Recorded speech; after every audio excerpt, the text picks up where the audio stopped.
हमारे यहाँ अस्पतालों में बहुत सारे मरीज ऐसे हैं जो कोरोसिव इनटेक लेके या तेज़ाब या बाथरूम क्लीनर इस तरह की चीज़ें पी लेते हैं, जिससे क्या होता है कि ये बड़े स्ट्रॉन्ग एजेंट्स होते हैं। जो एसिड है वो बर्न कर देता है स्किन को, इसी तरह जब पीते हैं तो खुराक की नाली को बर्न कर देता है, टिश्यू इंजरी करता है। इसमें 2 तरह के जो हैं वो लिक्विड्स इस्तेमाल होते हैं। एक तो जो बाथरूम क्लीनर है उसमें अल्कलीज़ भी होती है, कई दफ़ा एसिड भी हैं।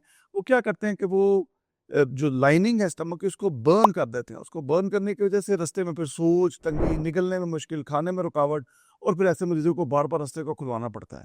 तो ये जो एक्सीडेंटल होती हैं इसमें ये है कि कई दफ़ा हम एहतियात नहीं करते।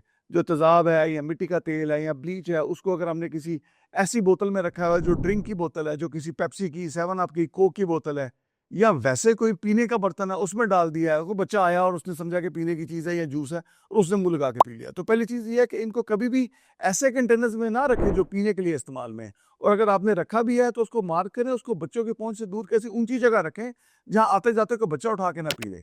फिर दूसरी इंटेंशन जो होती है वो क अक्सर ख़वातीन में ज़्यादा कॉमन है कि लड़ाई झगड़े के बाद मियाँ से झगड़ा, घर में माँ-बाप, भाइयों से झगड़ा, लड़ाई झगड़ा, उसके बाद वो इमोशनल तौर पे जब चार्ज अप होते हैं तो जो चीज़ उनके सामने आती है वो उसको पी लेती हैं और ये एक सुइसाइडल इंटेंट है। अगर इस किस्म का थॉट हो तो बीमारी के इलाज के साथ-साथ आपको साइकियाट्रिस्ट के साथ भी जाने की ज़रूरत है, क्योंकि नॉर्मल पर्सन में गुस्से में सुसाइड में जाना एक डेंजरस टेंडेंसी है।